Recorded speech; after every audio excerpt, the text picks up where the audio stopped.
You don't experience pressure like the Ryder Cup anywhere. It's quite unique. Hold it. It's an opportunity for us here in the United States to represent our country. That's an honor. Something you've been proud to be a part of. Brilliant. Quite brilliant. It was one of those moments I'll never forget, that's for sure. There's nothing like playing in the Ryder Cup. It's just totally different than anything else that we do. What a day for Stephen Gallagher of Scotland. Let's listen to this reception. The Scot and Mr. Ryder Cup. I think it was more excitement more than anything, having all your family around. I mean, it didn't help when Olazábal the night before told us that he couldn't tee up. He was that nervous. On tee, Stephen Gallagher.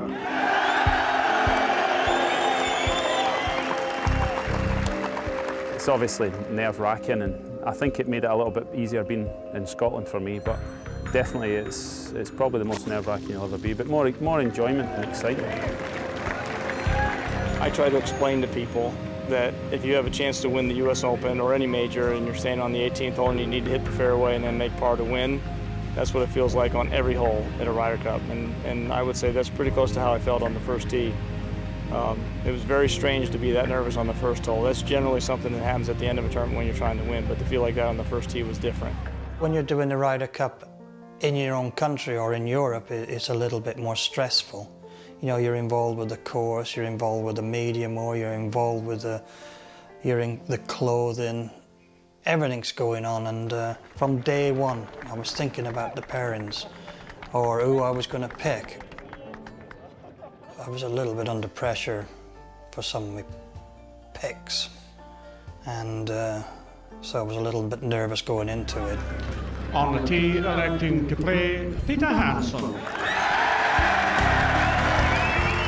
I played the fourth time, I remember, with Miguel, and we played Tiger and Steve, and it was tough. I just remember to myself getting up, and Miguel wanted me to hit the first shot because it set us up better for, you know, the way the golf course was playing. First of all, I thought maybe you got more experience, maybe you should play it, but you managed to get a good ball down the middle. And the debutant has done very well for Europe. I realized Miguel was super nervous as well, even though he played so many Ryder Cups. But I was just, when I stood there, I was trying to enjoy it, and at the same time, just trying to be calm. And I was thinking about my backswing, just trying to slow it down a little bit, and it worked out. And once you get into the round, the pressure obviously goes away a little bit, and you get into the routine of just playing. Seve was probably the most chaotic captain I played on. I mean, I've played on Sam Torrance and Mark James as well, but Seve, it was a new thing for Seve as well. He was competing almost up to that, Ryder captaincy debut he did, and I don't think he really knew what was going on or what it meant to be captain. He actually wanted to hit every shot for the players, I would say, and he was at every important point in the matches. He was there, giving advice, and I remember having my third shot on 17, and just when I'm about to hit after 20 practice swings, Seve comes running, and he screams, "Oh, hold on, Jesper, stop." And I said, "What is going on here?" And he runs and said, "Jesper, whatever you do, don't hit it in the water." And I go like, "Seve, what? Now? You really gonna say this?" And then I stiffed like that. So whatever flaws he had in his captaincy, they always turn out golden. Hands down the best captaincy I've seen. He was unbelievable for the week. He was so prepared. He knew the players so well, and I've been close to Paul for so many years, and we had some good conversations leading into Gleneagles. But it was very clear that he'd studied every player. He knew what made every player work, and what he did great was every player had a role to play, and he made every person aware that they had a role to play. And it might have been playing 3 games, it might have been playing 5 games, whatever it was, but everybody was aware what they had to do, and took great inspiration from outside things about, I think Paul will say maybe I played down the Alex Ferguson thing a little bit, but when I look back at it, there was a lot of things drawn out of the conversations. My very first tee shot at Valderrama, I think playing with Tom Lehman and I, playing a 4-ball against, I believe it was Jesper and Per Ulrich, and I was so excited, so nervous. There was just a lot of pent-up energy, and we all hit 3 woods off the tee, and I hit it 20 yards past anyone in my group. I think everyone in the group was longer than me, but I happened to hit that drive the farthest. I just had so much emotion and so much excitement running through me. It was, you know, it was one of those things I'd look forward to or wish that I could play in my career, and your first opportunity is phenomenal. Ladies and gentlemen, this is match number 4, a 4-ball match between the European team, represented by Lee Westwood and Nicholas Colsaerts. When I was on the range before I went out for my first game on that Friday afternoon, I was just basically on the range just trying to find something that was going to work. I mean, I knew if I hit driver, it could have gone 400 yards any direction. And a big moment this for Nicholas Colsaerts, the first ever Belgian to play in the Ryder Cup. Basically, when you're over the ball, it's hit and pray because everything shakes, knees, hands, and I didn't even see the ball. The ball was blurred. It was just this white little dot somewhere. So whatever you do, it's funny how in just like half a second, you have no control of whatever is happening in your body. First on the tee, representing Europe, Paul Lawrie. I hit the opening shot in '99. Monty and I played, we were out first. I remember being all kind of blasé about it until it actually happened, and then I was unbelievably nervous kind of on the first tee, and everything was moving, to be fair, apart from the ball.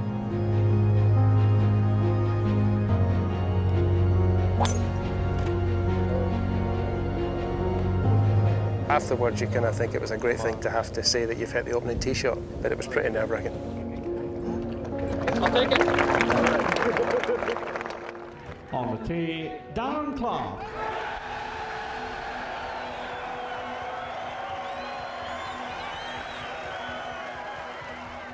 At that time, Darren was playing pretty good golf, I thought, and you know, he decided to take, obviously, the last few months off, and when she passed, and then he had time to get together a little bit, and I decided that, you know, I want to give him the opportunity because he was playing so well before it, plus it was in Ireland, and I think he was basically my first choice, and yes, I rung him up, and he said, let me think about it, and he came back in a day or two, whatever it was, and said, yes, I'd love to play him. And I think it was the best move he ever did.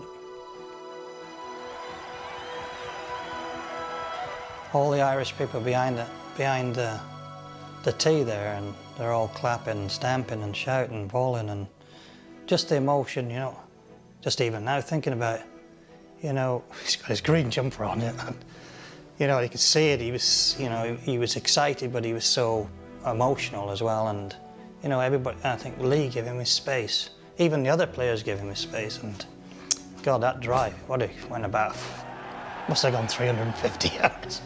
And I think that's the emotion he put into that shot, and I think that was the start of the Ryder Cup, really.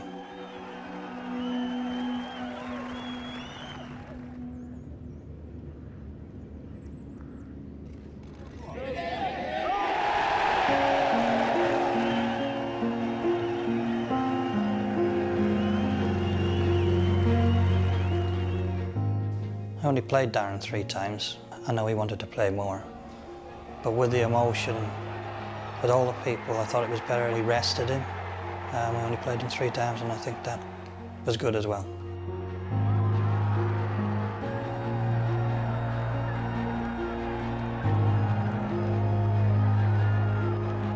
I was on the green, and you know, he'd done his little bit, and then had a few words with him. There on the 16th fairway, on that, you know, on that green on the par 5, with all the crowds around him, it was destiny. Brilliant. He told us that he would happily change his 2 green jackets to be able to be on that first tee again and represent Europe. So when you've got somebody that tells you something like that, you're like, whoa, it's pretty heavy. So he was very emotional. He's a lovely guy. I mean, I've I've grew a special relationship leading up to the Ryder Cup, at the Ryder Cup, and after the Ryder Cup. So I guess in all these captains, he would probably have to be the most emotional one. I mean, I was the first guy to actually lose my single. So I went through a lot of emotions that day, from feeling like I've let the team down to seeing how the last couple of games were evolving, and it went from this can happen to this is gonna happen to, oh my God, I mean, it still goes down to the last game on the last screen, like this can actually get away from us. So seeing Martin hold that last putt was, I mean, unbelievable. Like the pressure, you know, the atmosphere on that last hole was just so heavy and so intense. When Martin held it, it's just an explosion of like, oh, how well the guys played, to how happy everybody was for Ollie, to we're gonna keep the cup. No, we're actually winning it. So it was just a roller coaster ride of emotion that it's very hard to describe. It was great to see the emotions from everyone, not only from the players but from Jose.